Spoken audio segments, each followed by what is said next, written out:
자, 이제 지난주에 이어서 사도행전 19장 8절부터 10절을 보려고 합니다. 8, 9, 10절 오늘은 3절만 좀 보려고 하는데요. 본문은 8절부터 20절까지를 제가 읽고 8, 9, 10절 3절을 보겠습니다. 사도행전 19장 8절부터 20절을 제가 새번역 본문으로 먼저 읽겠습니다. 바울은 회당에 들어가서 석 달 동안 하나님 나라의 일을 강론하고 권면하면서 담대하게 말하였다. 그러나 몇몇 사람은 마음이 완고하게 되어서 믿으려 하지 않고 온 회중 앞에서 이 도를 비난하므로 바울은 그들을 떠나 제자들을 따로 데리고 나가서 날마다 두란노 학당에서 강론하였다. 이런 일을 이태 동안 하였다. 아시아에 사는 사람들은 유대 사람이나 그리스 사람이나 모두 주님의 말씀을 듣게 되었다. 하나님께서 바울의 손을 빌어서 비상한 기적들을 행하셨다. 심지어 사람들이 바울이 몸에 지니고 있는 손수건이나 두르고 있는 앞치마를 그에게서 가져다가 앓는 사람 위에 얹기만 해도 병이 물러가고 악한 귀신이 쫓겨나갔다. 그런데 귀신 축출가로 행세하며 떠돌아다니는 몇몇 유대 사람조차도 바울이 전파하는 예수를 힘입어서 내가 너희에게 명령한다 하고 말하면서 악귀 들린 사람들에게 주 예수의 이름을 이용하여 귀신을 내쫓으려고 시도하였다. 스게와라는 유대인 제사장의 7 아들도 이런 일을 하였는데 귀신이 그들에게 나는 예수도 알고 바울도 알지만 당신들은 도대체 누구요? 하고 말하였다. 그리고서 악귀 들린 사람이 그들에게 달려들어 그들을 짓눌러 이기니 그들은 몸에 상처를 입고서 벗은 몸으로 그 집에서 도망하였다. 이 일이 에베소에 사는 모든 유대 사람과 그리스 사람에게 알려지니 그들은 모두 두려워하고 주 예수의 이름을 찬양하였다. 그리고 신도가 된 많은 사람이 와서 자기들이 한 일을 자백하고 공개하였다. 또 마술을 부리던 많은 사람이 그들의 책을 모아서 모든 사람 앞에서 불살랐다. 책값을 계산하여 보니 은돈 5만 잎에 맞먹었다. 이렇게 하여 주님의 말씀이 능력 있게 퍼져 나가고 점점 힘을 떨쳤다. 자, 사랑하는 교회 여러분, 우리가 이제 에베소에 간 바울의 이야기를 보고 있습니다. 바울의 3번째 선교 여행입니다. 본래 제2차 선교 여행을 마무리하려고 할 때 에베소에 들렀는데 그때 회당에 가서 바울이 복음을 전할 때 제자들이 생겼던 것으로 보입니다. 그 사람들이 제자들에게 좀 더 머물러 주십시오 하고 간청했는데 하나님께서 허락하시면 제가 다시 돌아오겠습니다 하고서는 예루살렘을 향하여 갔던 이야기를 우리가 살펴보았습니다. 그런 다음에 에베소에 왔을 때 세례자 요한의 제자들이 요한의 세례만 받고 예수님의 이름으로 삼위 하나님께 연합하여 성령님을 선물로 받는 일을 모르고 있었던 것을 바울이 의아하게 여기고 그들에게 세례를 베풀 때 성령께서 그들에게 내려오셨다 하는 게 이제 앞에 있는 내용이었습니다. 그런 다음에 이제 바울이 유대인들의 회당에 들어간 이야기가 8절부터 기록되어 있습니다. 8절부터 20절이 바울 일행이 에베소에서 사역했을 때에 어떤 일이 있었는가를 가장 잘 보여주는데 오늘은 이제 8, 9, 10절 이 3절만 중심으로 해서 살펴보려고 합니다. 사실 이 8, 9, 10절은 아주 간략하게 기록되어 있는데 어쩌면 또 세계 역사에서 하나의 큰 물줄기가 딱 분명하게 드러나는 부분이기도 합니다. 오늘날 서양의 학자들은 아주 중요한 문제의식을 가지고 연구하는 주제가 여전히 있습니다. 유대교와 기독교가 언제 분리되어서 서로 각자의 길을 가게 되었는가? 어떤 의미에서는 학자들이라면 항구적으로 관심 가질 만한 주제인 거지요. 분명히 유대교 안에 있는 어떤 사람들이었는데 어느 순간 이것이 완전 별개의 종교처럼 길이 확 분리되어 버렸다 이 말입니다. 이런 것은 16세기의 개혁과 관련해서도 생각해 볼 수 있고 우리 시대에도 생각해 볼 수 있는 여지가 있습니다.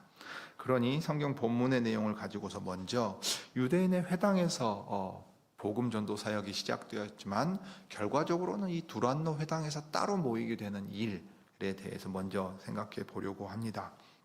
그 다음에 이제 10절이 이 8, 9절에 이야기된 내용을 아주 간결하게 요약합니다. 그와 동시에 바울이 에베소에서 아주 오랜 기간 안정적으로 사역했다는 것을 보여주고 있거든요. 석 달 동안 회당에서 가르쳤는데 그 일 이후에 2해 동안 이제 두란노 학당에서 따로 제자들이 모여 있었던 것을 봅니다. 심지어 날마다 모였다고 했습니다. 자, 그렇게 집중적으로 에베소에서 사역했을 때의 결과가 이제 10절에 요약되어 있는 겁니다. 순서대로 살펴가면서 보지요. 자, 8절은 이제 이렇게 시작합니다. 바울은 회당에 들어가서. 그러니 사실 이 회당은 에베소에 있는 유대인 회당이었을 테고, 우리가 생각할 때 어떻게 생각하기 쉽습니까? 제2차 선교여행 때 들렀던 바로 그 회당이지 않겠나 생각하기 쉽습니다. 분명 그랬을 것입니다. 자, 그렇다면 그냥 누가가 아주 간결하게 기록한 바로 그 일은 무엇을 확인해 주는 얘기인고 하면, 자, 하나님께서 주 예수 안에서 분명한 뜻이 있어서 나를 여러분들에게 다시 보내셨습니다. 그러니 하나님의 뜻이면 제가 다시 돌아오겠습니다 한 그 약속을 주님이 허락해 주셔서 제가 여러분에게로 다시 돌아오게 되었습니다. 그러니 여러분은 나를 보내신 그 하나님의 뜻에 귀를 기울여 주시기를 바랍니다. 그 마음으로 갔겠지요. 그래서 회당에 들어갑니다. 그런데 여전히 이제 우리는 그 18장 6절을 기억하고 있지요. 뭐냐면 나는 이방 사람에게로 가겠습니다 하는 거예요. 고린도에 있을 때 있었던 일입니다. 유대인 회당에 항상 바울은 먼저 들어갔어요. 그런데 항상 유대인들 가운데 어떤 일이 반복적으로 일어났습니까? 우리가 지금 오전에 낭독 본문이 요한복음 15장 끝부분부터 16장이었잖아요. 예수님 한 말하고 똑같아요.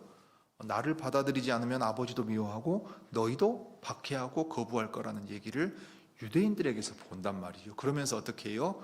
야, 자기들이 그렇게 하면서 이게 바로 하나님을 위해서 하는 일이다 라고 스스로 명분 삼아 할 거다 하는 얘기가 사도행전에서 반복되는 겁니다.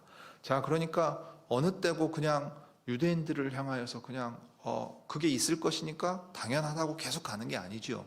예수님이 이제 예루살렘에 들어가실 때 이번 주간이 오늘이 종료주일, 예루살렘 입성하신단 말이에요. 그 다음에 예루살렘을 이제 성에 들어갔다 나왔다 하시면서 또 성전에서 가르치시기도 하실 때, 그 다음에 이제 잡히시고 고난당하시고 죽으시고 이제 부활한 걸 다음 주일 부활주일로 기억을 하는 겁니다. 그럴 때 예수님이 말씀하신 아주 중요한 내용이 있어요. 이 성전이라고 하는 것 돌 위에 돌 하나도 남지 않고 다 무너져 내릴 것이다. 성전으로 대표되는 옛 그 언약 시대의 그 특권들이 다 사라지게 될 거예요. 그러니까 이것이 성취되기까지의 이 오래 참으시고 기다리시고 자기 백성을 다시 불러 모으시는 일에 사도들을 쓰십니다. 그러니 사도 바울도 여전히 자기 동족인 유대인을 향한 강렬한 소망이 있었습니다. 할 수만 있거든 주 예수의 복음을 이 유대인들이 내 동족이 먼저 듣고 그 언약 백성의 특권과 책임 가운데에서 하나님 나라의 백성으로서 살아가기를 바라는 마음이 있었습니다. 그런데 점점 더 분명해지는 것은 무엇입니까? 유대인들이 주 예수의 복음을 거부함으로써 하나님 나라에 들어가려고 하지 않고 남도 못 들어가게 막는 일들을 지금 한다는 거예요. 점점 분명해집니다. 그러면 예수께서 예루살렘의 멸망을 선언하신 것처럼 동시에 사도들도 그렇게 되는 거예요. 주께서 너희를 향하여 오래 참으사 이토록 기다리며 부르셨거늘 너희가 선지자들을 죽인 것처럼 사도들을 죽이고 핍박하면서 그 나라에 들어가려고 하지 않는구나. 이제 너희에게 남은 것은 주 예수께서 말씀하신 대로 멸망뿐이다 하는 선언과 그것이 이루어지는 것까지밖에 안 남는 거예요. 이게 지금 바울이 사역하던 때가 주후 52년에서 53년이 되는 겁니다. 그리고 주 70년에 망하는 몇 년 안 남은 얘기입니다. 몇 년 안 남은 얘기예요. 그러니까 마지막 경고 같이 고린도에 가서 했어요. 여러분이 멸망을 받으면 그것은 오로지 여러분의 책임이지 나의 잘못은 아닙니다. 하나님께서 자기 선지자들을 보내서 자기 사도들을 보내서 자기 백성에게 돌이키라고 말씀하셨어요. 이방 땅에 흩어져 있는, 심지어 저 고린도에 아가야 지역에 있는 사람들에게까지도 전하게 하셨어요. 그러니 바울이 이제 이렇게 말합니다. 이제 나는 이방 사람에게로 가겠습니다. 유대인들이 주 예수의 복음을 거부함으로써 결과적으로 어떤 일이 생기는 겁니까? 사도가 이방인들을 향하여 보내신 사도로서의 일이 더 펼쳐지게 되는 겁니다. 그래 이제 19장에 오면 그것이 더 분명해지는 거죠. 그러니까 바울로서는 예수께서 자신들을 쓰셔서 행하시는 이 구원의 일에 있어서, 그리고 그것을 지켜보고 기록한 누가의 입장에 있어서는 이 사람들을 향하여 자비롭게 부르시는 일이 거의 마지막이 되는구나. 이제 저들은 스스로 하나님의 백성이 아니라는 사실을 드러내고 있구나. 거의 이제 끝부분에 다다르게 되는 겁니다. 그것과 함께 이방인들을 부르셔서 하나님의 나라에 들어오게 하신 일이 이제 겹쳐서 나타나고 있는 겁니다.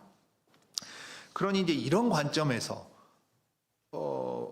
주 예수의 복음을 전하라고 보내신 사도 일행의 관점에서 이제 로마서를 우리가 읽어가면, 특별히 9장, 10장, 11장이 동족 이스라엘을 향한 마음을 그대로 가지고 있으면서 동시에 그들이 주 예수님의 복음을 거부했을 때 어떤 결과가 오는가를 얘기를 하는 거예요. 그와 동시에 그렇게 그들의 마음이 어리석음 가운데 가려져 있도록 내버려 두신 이유가 뭐냐 하면, 그들의 교만으로 인해 이방인들이 하나님의 백성이 되게 하고, 더 나아가서는 이방인들이 하나님 나라의 백성이 되는 걸 보고 질투하게 하려고 한다 하는 거예요. 그래서 그들도 남은 사람들이 다시 돌아오게끔 한다 하는 얘기가 기록되어 있습니다. 이걸 사도 바울은 로마서 11장에서 비밀이라고 표현해요. 하나님의 경영하시는 아주 놀라운 얘기입니다. 놀라운 얘기예요. 그러면서 그 비밀은 이러합니다. 이방 사람의 수가 다 찰 때까지 이스라엘 사람 가운데서 일부가 완고해진 대로 있으리라는 것. 바울이 지금 경험하는 바로 그 일입니다.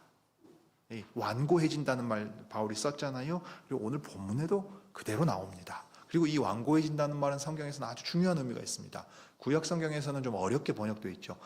강팍, 강팍이 아니고 강팍입니다. 발음하기도 어렵죠.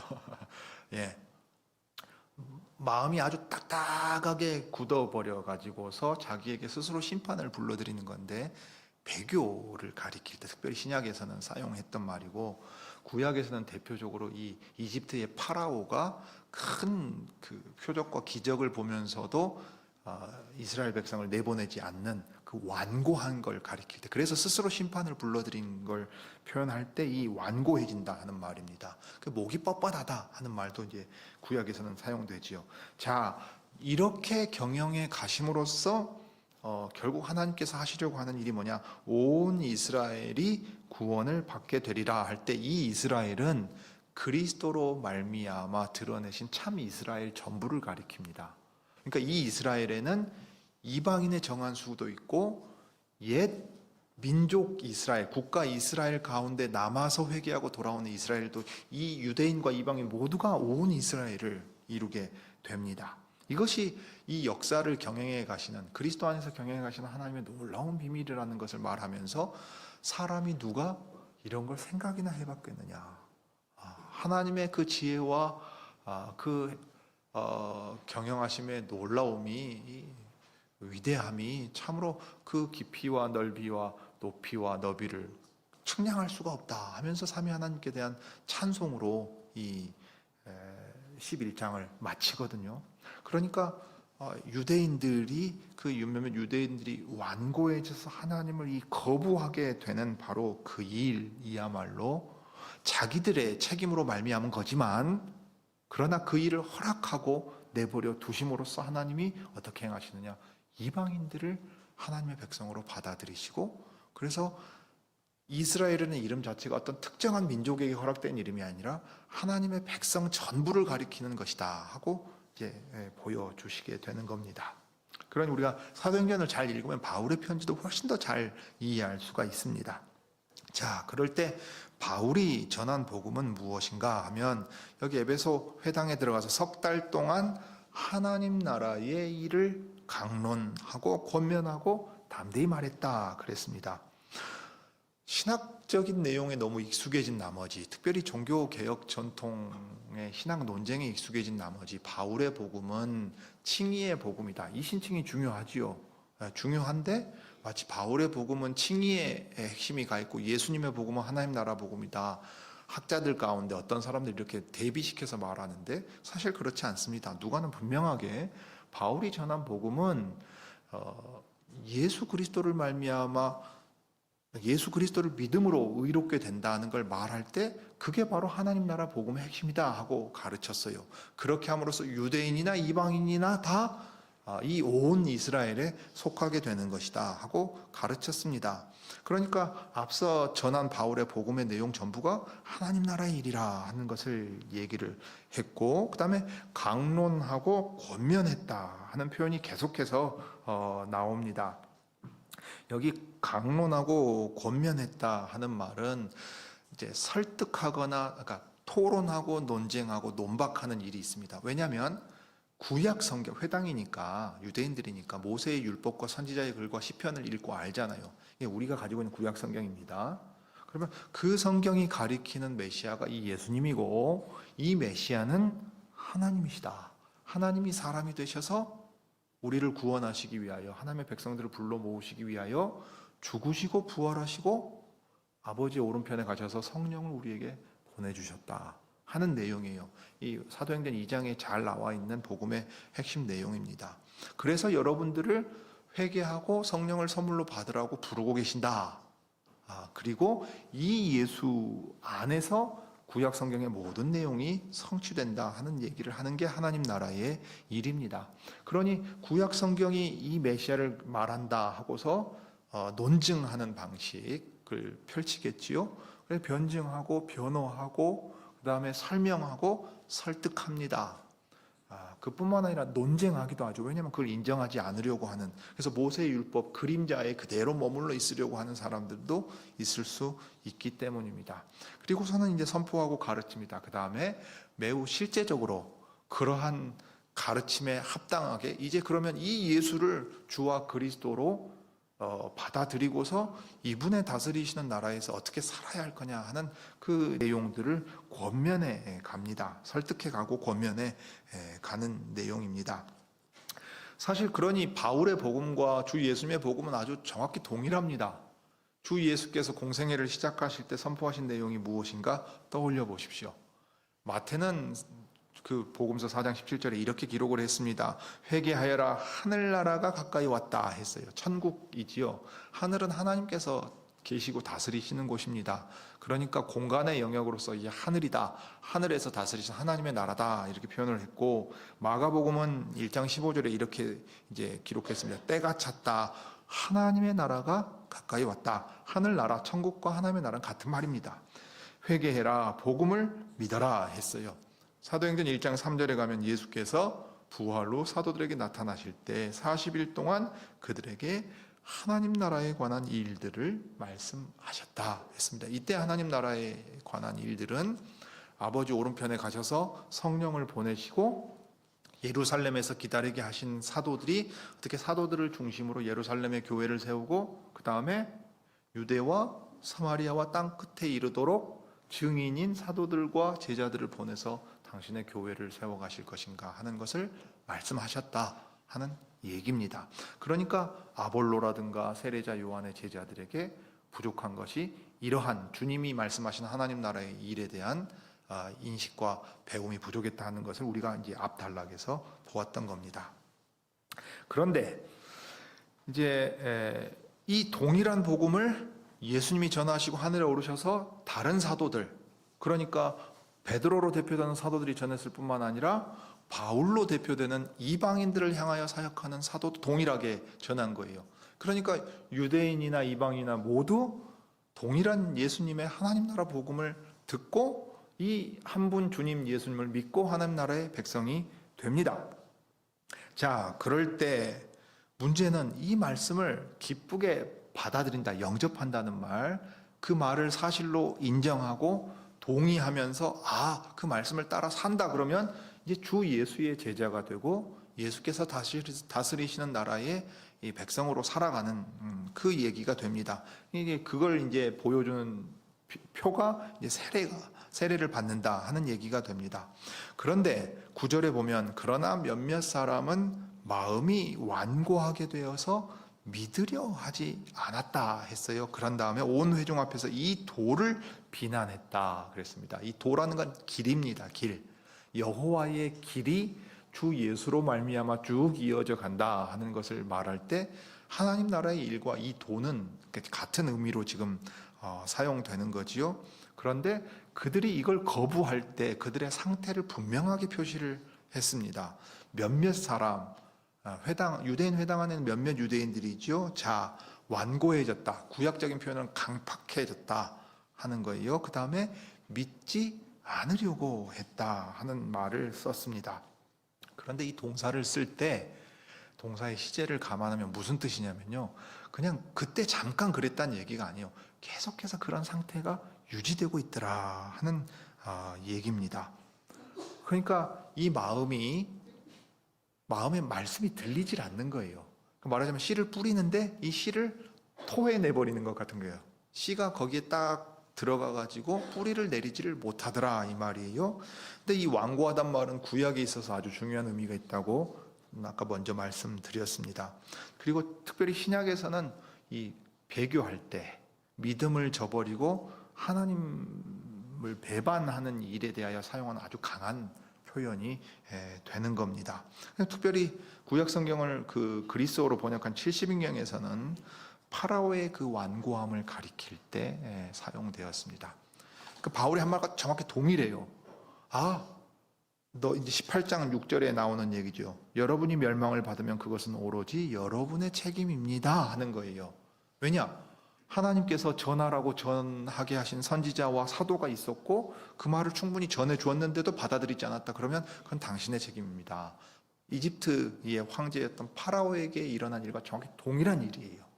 그러니까 하나님께서 그들에게 기회를 주시지 않으셨다거나 그들을 부르지 않으셨다거나 그래서 그들의 이 책임이 없다고 말할 수가 없다는 얘기지요. 자기들 스스로 하나님의 말씀을 듣지 않고 적극적으로 거부한 상태에 계속 머물러 있음으로써 스스로 자기들이 어떤 존재인가를 정체를 드러내게 되는 상황이 되었습니다. 자, 그래서 더 나아가서 어떻게 하면 온 회중 앞에서 이 도를 비난했다 그랬습니다. 개인적으로 나는 그거 도저히 못 받아들이겠다가 아니라 어떻게 해요? 회당에서 아예 말씀 사역 자체를 할 수 없게끔 그 도를 비난합니다. 이제 이것이 보여주는 예는 에베소에서는 그런 회당의 특징이 있었다가 아니라 이제 기록을 점점 점점 심화되는 느낌을 보여주죠. 어느 단계에 이르렀느냐? 아예 이제 말씀이 들어가지를 않는 단계까지 왔다 하는 것을 이제 유대인의 회당 가운데서 보여줍니다. 자, 그러면 이제 어떻게 해야 되겠습니까? 여러분이 바울의 입장이라면 바울은 성경에 대한 해박한 지식이 있죠. 부활하신 예수님에 대해서 논박할 수 있습니다. 논쟁에서 다툴 수 있어요. 회당에서 게다가 에베소 회당에 바울을 지지하는 제자들도 그 안에 생겨났단 말이죠. 그러면 우리 어떻게 생각해 볼 수 있어요? 이렇게 한번 싹 봐가지고 몇 명이나 되나?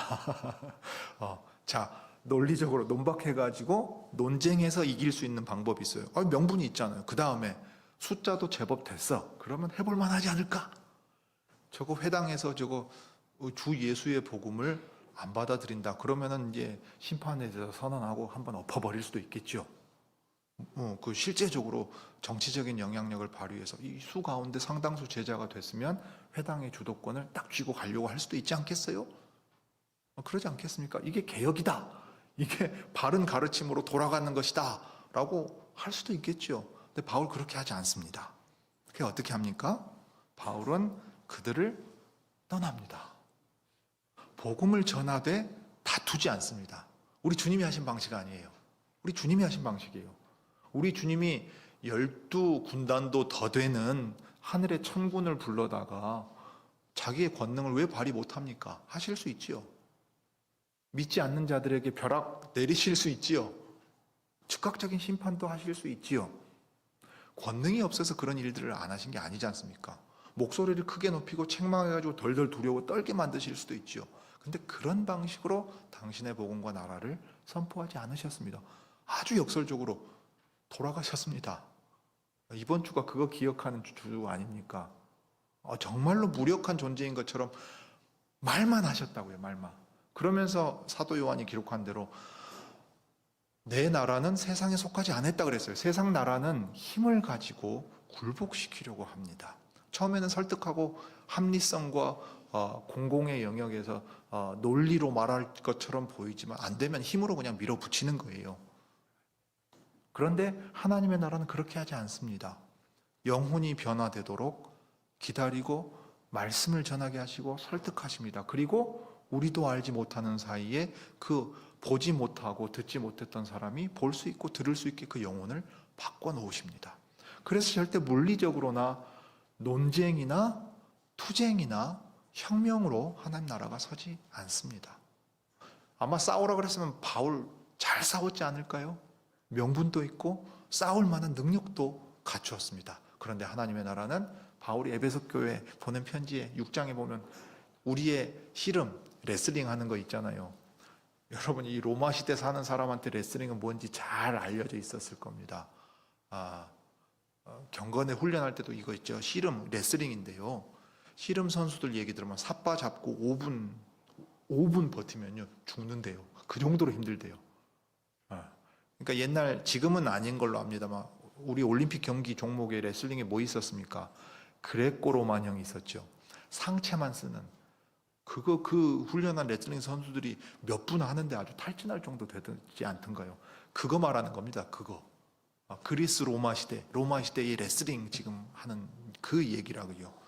판크라치오라고 하는 권투 비슷한 것도 있었습니다만 이 레슬링은 아주 잘 알려진 운동이었습니다. 그런데 우리가 세상과 씨름하려고 할 때 우리 힘으로 권능을 나타내는 방식으로 하지 않는다 그랬습니다. 그래서 전신갑주를 취해서 방어하는 데 전념하고요. 공격 무기는 칼 하나 있어요. 검이 있는데 이 검도 성령께서 쓰시는 검입니다. 그러니까 세상이 볼 때는 얼마나 무력해요. 말밖에 할 수 있는 게 없잖아요. 그냥 말쟁이라는 조롱이나 당하기 딱 좋은 거 아닙니까? 근데 반대로 주 예수님의 복음을 받아들이지 않는 이 완고한 백성에게도 하나님께서는 그 즉각적인 가시적인 심판이라든가 표적을 통해서 나타내지 않으십니다. 바울이 그것을 잘 알고 있었습니다. 에베소 6장에 쓴 대로 자기의 영적인 싸움은 씨름은 그런 형태가 아니라는 걸 잘 압니다. 그러니 진리를 선포하되 받아들이지 않는 그 심판의 책임을 그들이 지도록 하고 이제 따로 떨어져 나갑니다. 이제 그럴 단계가 된 거예요. 사실 여기서 우리는 유대교와 기독교가 결별하게 되는 모습을 보는 겁니다. 유대교를 개혁하겠다고 또는 뭐 혁명을 일으키겠다고 무슨 대단한 일을 하겠다고 안 해서 시작한 게 아니에요. 아주 단순합니다. 주 예수의 복음을 우리는 전하지 않을 수 없다고 전한 거예요. 그런데 그걸 받아들이는 사람이 있고 받아들이지 않고 배척하는 사람이 생기는 거예요. 자, 그러면 이제 어떻게 해야 되느냐 할 때 자연스럽게 이것이 갈리게 되는 거예요. 왜냐? 복음을 받지 않음으로써 주님의 나라에 속하지 아니해야 했다는 걸 이 유대인들이 계속 스스로 드러내고 있다. 이 말입니다. 자, 그런 다음에 이제 바울이 한 일을 보면 제자들 따로 데리고 나갑니다. 그래서 별도로 모이게 되지요. 그때 날마다 어디서 모였냐면 장소가 두란노 학당이라는 곳에서 모여서 날마다 강론했는데 10절에 보면 이런 일을 이 2해 동안 했다. 2년 동안 날마다 했어요. 놀라운 일입니다. 이 두란노 강당은 아마 이제 모여서 쓸 수 있는 회집하여 모일 수 있는 그런 장소였던 걸로 보입니다. 학당이라고 할 때 그 스콜레라는 말, 영어의 스쿨이라는 말이 나온 그리스어가 있는데 이게 여유롭게 한담하는 그런 거거든요. 그럴 때 이제 공부할 수 있는 환경이 조성이 되는 것인데 이 두란노 학당에 붙은 이 두란노는 사람 이름인지 뭔지 모릅니다. 어떤 사람들은 추측하기를 바울이 하도 스파르타식으로 성경 공부를 해가지고 이제 티레누스가 여기서 독재자란 말 나오거든요. 바울 선생 막 막 스파르타식으로 우리 가르쳤어 이렇게 생각한 사람도 있습니다만은 모릅니다. 그냥 그 이름이 붙어 있을 뿐이에요. 그런데 더 주목해야 될 건 바로 이겁니다. 날마다 그랬다는 거예요. 근데 이 날마다 그랬다 하는 말을 무슨 아침 6시부터 또는 우리 회사원 근무 9 to 6 근무 시간 9시부터 6시까지 했다 그렇게 보기는 어려워요. 왜냐하면 이 지중해 쪽에 가까운 이쪽에서 소아시아 지역의 문화적인 관습으로 보면 아침에 일하고 저녁에 일하는 형태가 됩니다. 그러면 그 중간에 쉬는 시간이 있어요. 쉬는 시간. 그 시간이 몇 시냐면 오전 11시부터 오후 4시입니다. 왜냐하면 뜨겁고 지치거든요. 이때 일하면 안 돼요. 쉬어야 돼요. 자, 그러면 선교사 바울의 입장에서는 날마다 모일 수 있으려면 언제 시간이 나는 거예요? 여러분, 이 시대 사람들한테는 저녁이 있는 삶이 아닙니다. 자기들한테 저녁은 예를 들면 특별히 그냥 귀족층을 제외하고는 저녁이라는 것은 일 마치고 마무리하고 그냥 자는 시간일 뿐이라고요. 그리고 아침에 일한다 이 말이에요. 그러면 선교사 바울의 입장에서는 활용할 수 있는 매일의 시간은 여기 11시부터 오후 4시까지 쉬는 시간인 겁니다. 그러니까 별도의 장소에 모여서 날마다 이 시간에 계속해서 말씀을 강론하고 전하고 가르치고 들었다는 얘기예요. 그러니까 아주 집중적으로 말씀 사역을 할 수 있는 상황이 되었고 그 말씀을 기쁘게 받는 제자들이 거기에 모여서 에베소 교회가 아주 든든하게 서나갈 수 있다는 것을 여기서 우리가 보게 됩니다. 자, 그러니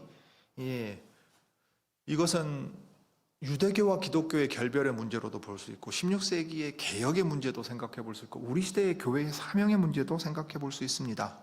다시 한번 말씀드리지만 주 예수께서 하신 말씀대로 하나님의 나라는 이 세상에 속한 것이 아니어서 저 광장에 나가서 수를 자랑하고 우리가 이만큼의 수를 동원해서 표가 되니까 우리 말을 들어라 이렇게 세과시하는 방식으로 이루어지지 않습니다. 정치적인 정당을 편들거나 정치인에게 소망을 두지도 않습니다. 그저 주 예수의 복음을 계속해서 전할 뿐이에요. 분리를 통해서 새로운 종교를 만들거나 새로운 교회를 만들려고 시도하지 않았습니다. 이것이 중요합니다. 기독교라는 종교를 만들려고 했던 게 아니라고요. 복음을 전했을 때 그 복음을 받지 않고 거기에 머물러 있음으로써 서로 각자의 길이 나뉘게 되는 겁니다. 복음을 전하는 곳에서 나타나는 현상입니다.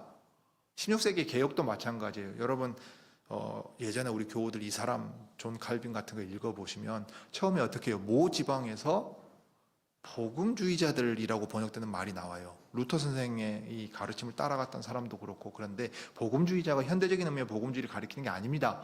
복음의 말씀을 듣고 그 복음대로 살아야 되겠다고 생각한 신자들을 가리키는 거예요. 복음이 있는 곳에 복음을 따르는 제자들이 생겨나요. 그런데 문제는 뭐예요? 그 복음을 거부하는 사람도 심지어 하나님의 백성 울타리 안에 있으니까 이 둘이 구분되게 되고 실은 그 점에서 교회를 새롭게 만들어야 되겠다 생각하지 않았는데 결과는 어떻게 돼요? 같이 갈 수가 없게 돼요. 그렇게 되는 겁니다. 16세기의 개혁의 역사를 보면 그런 거예요. 그러면 우리 시대의 교회 개혁을 어떻게 하느냐? 기존의 교회가 다 부패했으니까 우리가 새로운 교회로 나와야 된다고 그렇게 분리나 또는 다 갈아엎어야 된다고 다 부정하는 방식으로 되느냐? 천만의 말씀입니다. 그런 운동으로 교회가 선 적은 한 번도 없습니다. 그런 운동이 하나님 나라 세우지 못합니다. 그저 바울처럼 복음을 전하는 거예요. 어떻게 해요? 복음을 받는 사람들을 데리고 날마다 집중해서 그 말씀을 기쁘게 듣고 받는 겁니다. 그러니까 남들이 얼마나 부패했냐 타락했냐 혀를 차고 그 일이 중요한 게 아니에요. 이 복음을 듣는 일, 복음을 전하고 듣는 일, 이게 제일 중요한 일입니다. 이 일로 말미암아 그 앞에 어떤 결과가 있든지 우리는 이 복음을 따라간다 하는 그 정신으로 가는 거예요. 이게 이제 개혁교회입니다. 그러니까 우리가 웨스트민스터 신앙고백서 25장 볼 때도 아주 주의해야 될 거, 덜 순수하고 더 순수하는 비교의식을 가지고서 남 얘기할 게 없어요. 우리가 지금 복음 순수하게 잘 따라가자. 그래서 복음을 잘 전하고 그 복음을 기쁘게 갖고 복음대로 살아가겠다 하는 마음이 있으면 그게 개혁교회입니다. 개혁을 무슨 대단한 일로 생각하지 말고 말씀이 가르치는 대로 살아가겠다고 하는 사람들이 직분을 수행하고 말씀을 존중하고 삶에 있어서 그 삶을 보이고 그리스도만이 우리의 주인이고 머리라는 걸 드러내는 게 이게 개혁교회고, 그걸 드러내기 위해서 우리의 이 가르침의 내용들이 쭉 퍼져 나왔던 얘기입니다. 그러니 하나님께서 허락하신다면 이 일을 할 수 있습니다. 여러분, 작년 겨울부터 개신교계가 아주 광장에 나가서 못된 일들 많이 하고 정말 탄식 소리가 아주 넘쳐납니다. 인구 감소되는 것보다도 훨씬 더 빠르게 개신교 인구 감소될 거라고 자조적인 얘기들 합니다. 그 보수적이었다는, 신사참배 거부했다는 그 자부심 있는 고신교회가 스스로 주저앉는 꼴을 지금 본다고요. 주요 일간지 신문에 고신교회 교단의 그 장로들이 그 호소문을 냈지요. 강단에서는 하나님의 말씀을 선포해야 된다. 바울은 주 예수의 복음을 신실하게, 심지어 날마다 노동하는 가운데 전했습니다. 에베소 교회의 장로들을 청한 20장의 내용을 보면 나와 내 일행에 필요한 것을 위해서 내가 손수 일했다는 말이 나와요.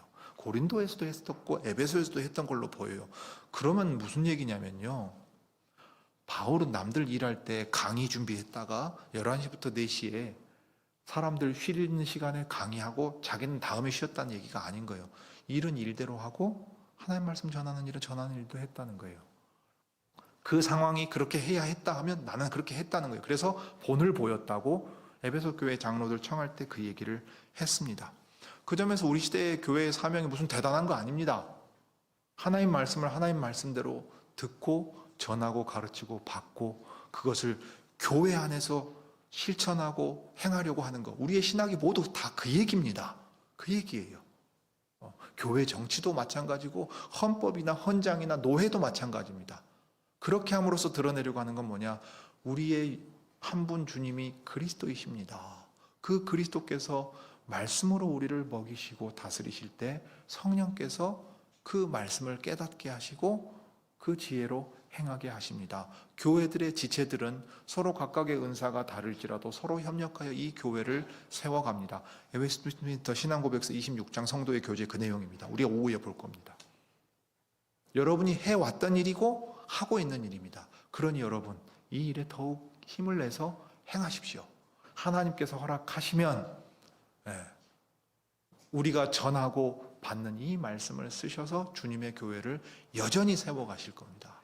제 아무리 어두운 시대라도 백성이 없는 왕은 없고 유일한 머리이신, 교회의 머리이신 그리스도께서 자기 백성들을 여전히 불러 모아서 온전케 하실 것입니다. 바울과 같은 이 마음을 우리 시대의 교회도 가질 수 있기를 바랍니다. 기도하겠습니다.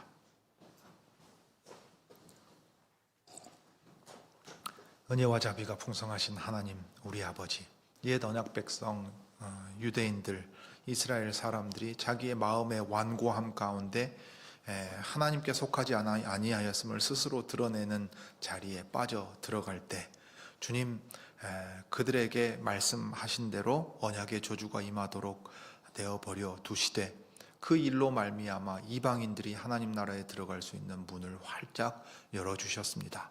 그러므로 유대인이든 이방인이든 배운 자든 배우지 못한 자든 나이든 이든 어린이든 할 것 없이 주 예수님의 이 하나님 나라 복음을 온전히 듣고 믿는 자가 하나님 나라의 백성이라는 사실을 여전히 주님은 우리에게 말씀하고 계십니다.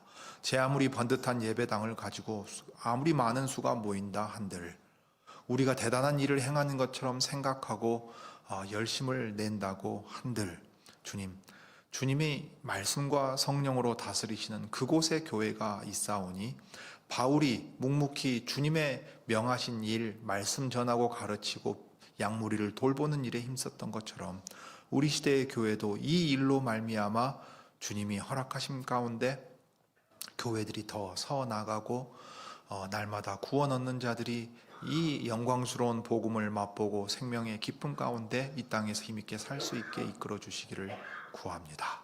주 예수님의 이름으로 기도드립니다.